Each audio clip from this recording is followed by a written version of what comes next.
Hi, folks. Eric from Hit Subscribe here, doing yet another installment of the Freelancer Q&A series that I do both in our Circle community and then later up on the YouTube channel where I upload these videos.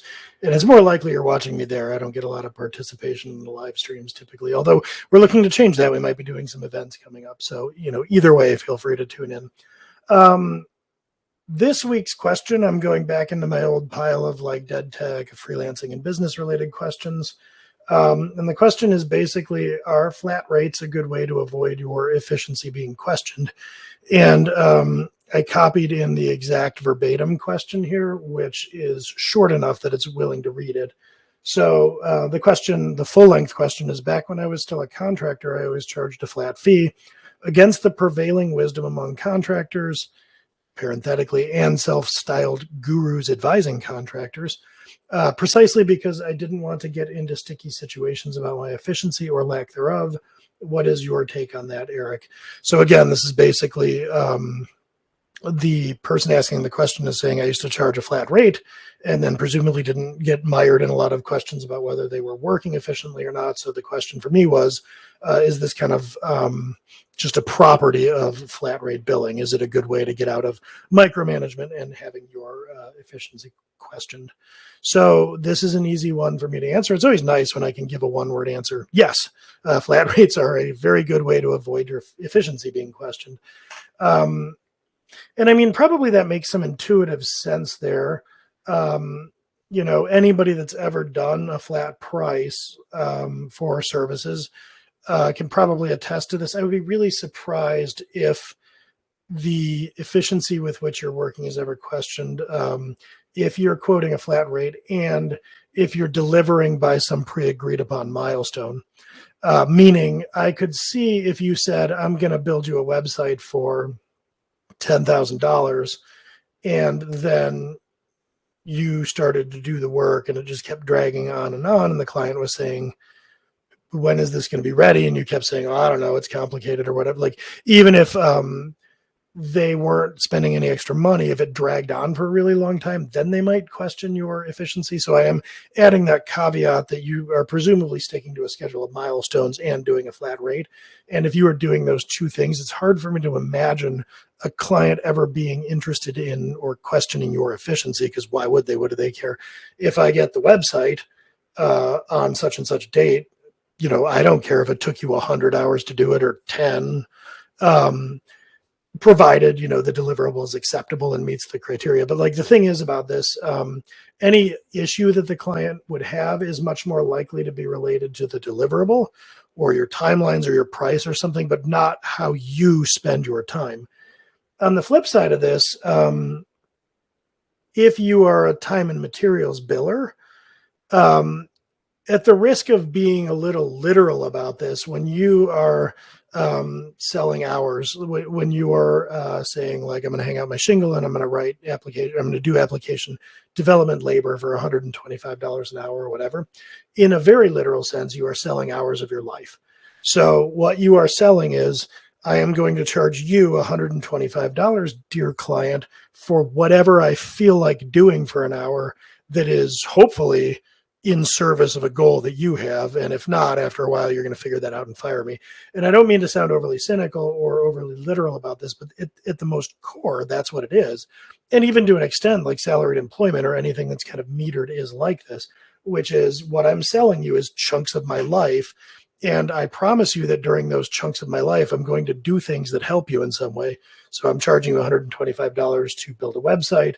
And during that time, I'm going to be like typing out the fragments of source code that will eventually become the website, maybe looking stuff up on Stack Overflow, committing things to source control, and so on and so forth.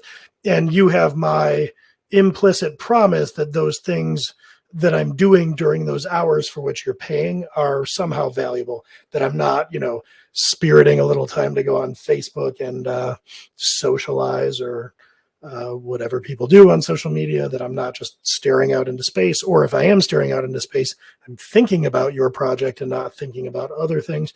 So it becomes a pretty serious trust relationship where the client really only has your good faith that you are spending these billable hours doing something productive. And what's worse is you have every incentive not to actually be productive, because the longer it takes you, the more billable hours you pile up, the more revenue that comes in. So not only is your good faith the only thing that the client has to hang their head on to suggest that they're not being overcharged or that this isn't productive, you have to fight your own natural incentives not to overcharge and be unproductive. Because if you're billing time and materials and you could get away with it and the client would never know, it would absolutely be in your best interest to gold break and sandbag and be inefficient, because you would take more hours and thus get paid for more hours. So it's a really it's a situation where distrust is sort of the incumbent, or distrust is the natural position for both of you to adopt. Time and materials billing is a zero-sum game. It's one where the worse you are, the more money you make, and the only thing that the client has really to hang their hat on is your assurance, like, but I won't do that. So you can have some great time and materials relationships. I mean, this is the nature of employment, and there are perfectly good workers and there are perfectly happy bosses. So I'm not saying it can't be done. Obviously it can, but you have to kind of overcome this natural dysfunctional situation for it to be functional. And so if you think about this situation for really what it is, where I am signing up for this kind of perverse incentive, but don't worry, I won't succumb to it. I will actually be productive and I will work efficiently for you, even though it's not in my best interest to do so. In this situation, the client really only has one quality assurance metric, in a manner of speaking, and that is to micromanage your hours. Because when you're billing time and materials, technically you're not selling outcomes, you're not selling a deliverable. Instead, you're saying, I'm going to sell hours of my time one at a time until this deliverable is met, and then we'll stop. And that's maybe a subtle difference, but it's a true difference. So if you go and you say, I'm going to sell you a website for $10,000, your deliverable is a website. If, on the other hand, you say, here's an estimate, I think it's going to take me $10,000 worth of my hours that I'll sell you to build a website, you're just selling hours. You're not selling a website. Because if, it actually takes enough hours that the end result is $20,000 or $30,000, you are, or maybe the client just gets tired of the project and says, look, I've sunk 20 grand into this and you're still nowhere in sight. We're done. Like, there's no website to be had. There's no pre-agreed upon price. The only thing you're doing is selling hours of your life one at a time for as long as the client thinks it's productive. So if you're the client, truly the only actual measure of QA that you have is micromanagement. Okay, I just paid $125 for your hours, dear service provider, or for one of your hours. What did you do during that hour? Why were you on Stack Overflow? Did you really need to go there? Shouldn't you have known this if you're a really good web developer? What's this? Why are you committing to source control? I don't even know what that is. Who cares? I don't think you need to do that to be. It basically invites endless conversations about how exactly you're selling your hours. If you sell me an hour of your life, you need to convince me that you're going to do things that I care about in that hour. And then after the fact, especially if I'm displeased in any way, it's perfectly natural for me to go audit that hour. What did I just get for my $125? Why were you doing this, that, and the other? So, I hope that this kind of makes it clear. I'm being a little bit, I guess, obtuse, or at least hyperbolic after a fashion to make a point, but it truly is a real convention more than anything else how time and materials works. Like, yeah, I'm going to build you a website. I said it would be about $10,000 worth of hours. Oh, sorry, it was 11,000. What are you going to do? Versus, I'm 40,000 in and no end in sight. Like, all of those are things that can happen. So it's really just kind of politeness and conventions and periodic check-ins and eventual firings or whatever that keep all of that on track. There's nothing about that system of billing that keeps anything on track. If anything, that system of billing pulls you and the client apart because it makes you adversaries after a fashion. So I don't mean to belabor the point, just to point out that time and materials hourly billing absolutely invites, if not demands, micromanagement, because it's really the only quality control metric there is for the arrangement. So against this backdrop, if you're a newer aspiring freelancer, the question might be, why wouldn't you just always charge flat rates? I mean, who wants to be micromanaged? And it seems like it's a better deal for the customer. So why doesn't everybody do this?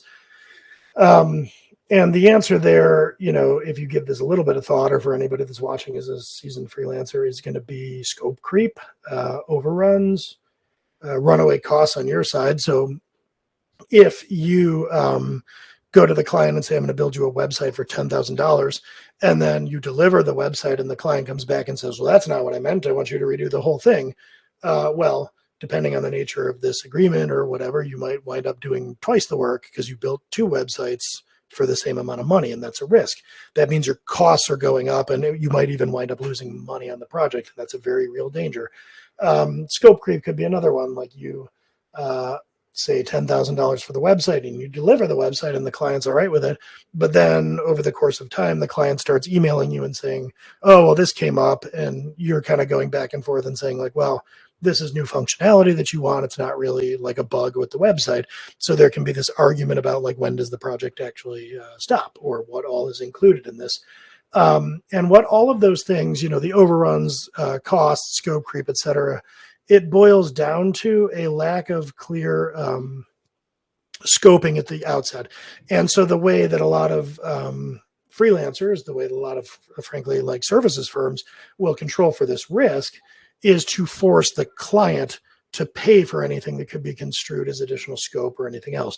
So you say like, look, scope creep all you want, I'm just going to keep charging you. And that aligns the incentives, at least for that particular situation. So what it boils down to is that for you as a freelancer, time and materials is really a way to manage your risk against scope creep, against misalignment on like what the deliverable includes, and so on and so forth. So if you can charge time and materials, it's generally, like all things being equal for you, the service provider, if you're going into a situation with any uncertainty, it's better for you to charge time and materials, because then you know that no matter what happens, you are not going to lose money. You know exactly what your cost structure is, and you know exactly what you're going to be compensated for each minute that you're working. So there is no risk that you are going to go uncompensated for doing any work. And while that's cool for you, it's not a great client experience. And it invites that micromanagement, since you're foisting all the risk back onto the clients. The client really only can control risk by micromanaging you and hectoring you about your hours. So the real question, I think, that this question, what am I trying to say? The real issue, I guess, that this question naturally gives rise to is, how do you get the best of both worlds?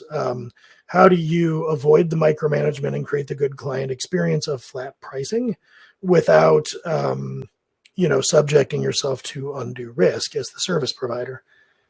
So the first thing that I'll say is, one way to do this is that you can just quote such a higher rate for your service that you're not seriously concerned, kind of no matter what happens with scope, you're not really worried that you're going to lose money.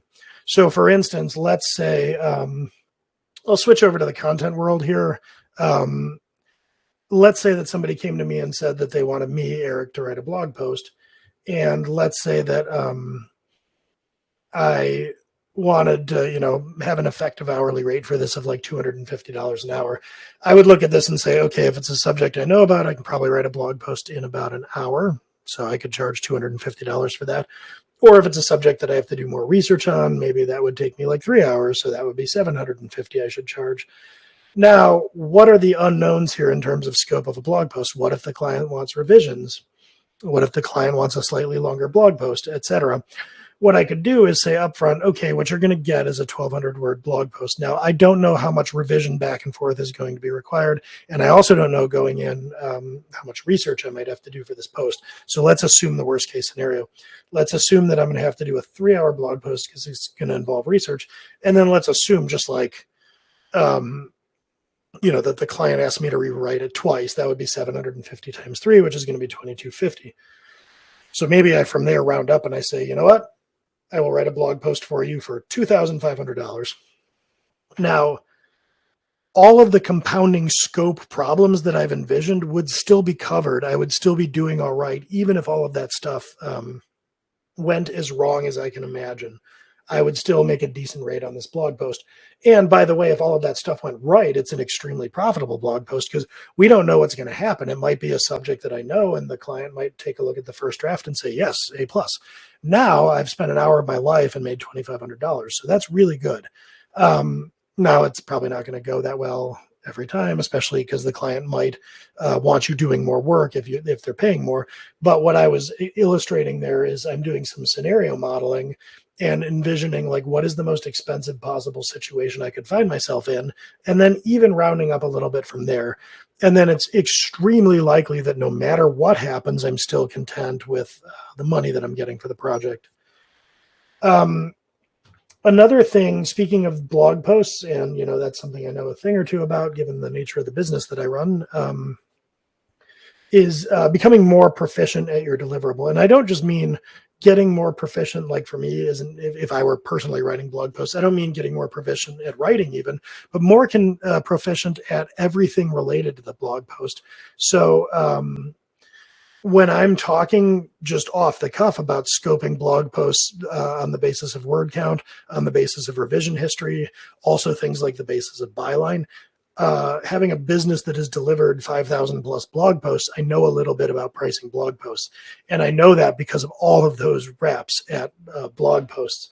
So when you understand all of the costs involved in the thing that you're delivering, because you're doing it over and over again, scoping gets easier and more natural, and so does flat pricing. Also, as you're doing that, I understand in great detail why it is that businesses want blog posts.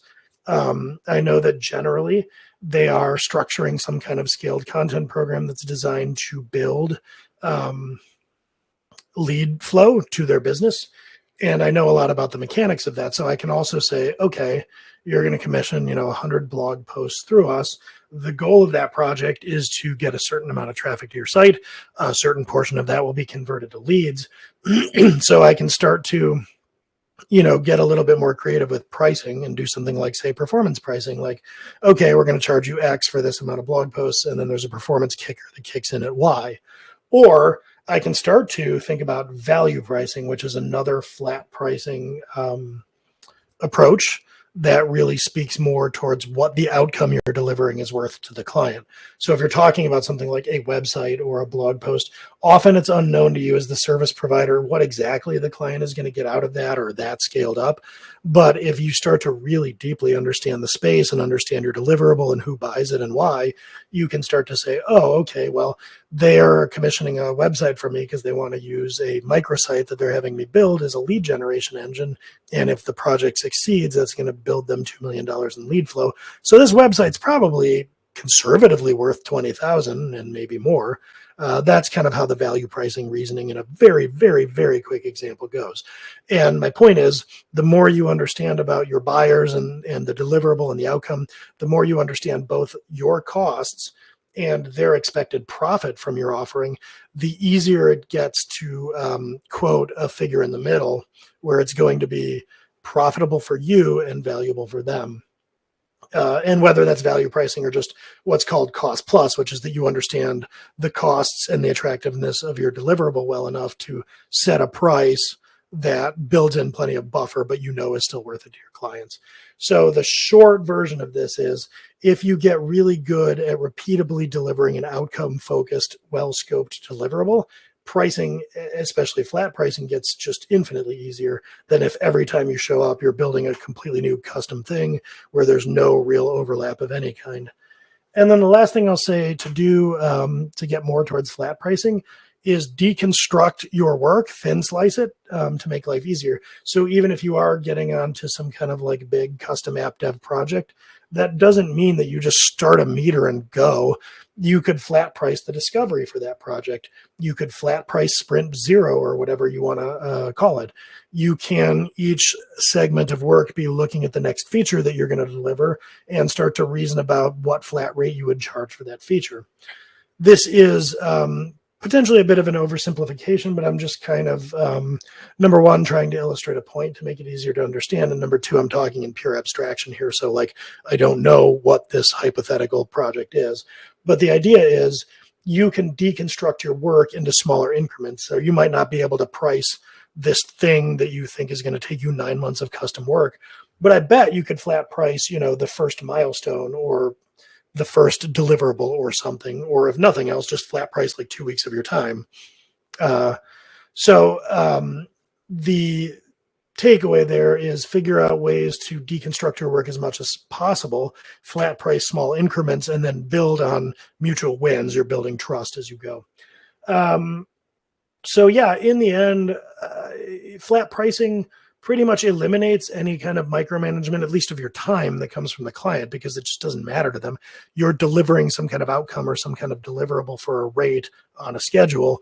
What happens in there and how much of your nights and weekends or lack thereof that you put into it, it doesn't really matter to them, except maybe from a human perspective, if they like you and don't want you burning yourself out. But it's all kind of the same to them. It's kind of like, if you send your taxes off to your CPA and they quote you a flat rate for that, you probably don't really care how many minutes or hours they spend on it, just as long as you get your refund. That's really all that's going to matter to you.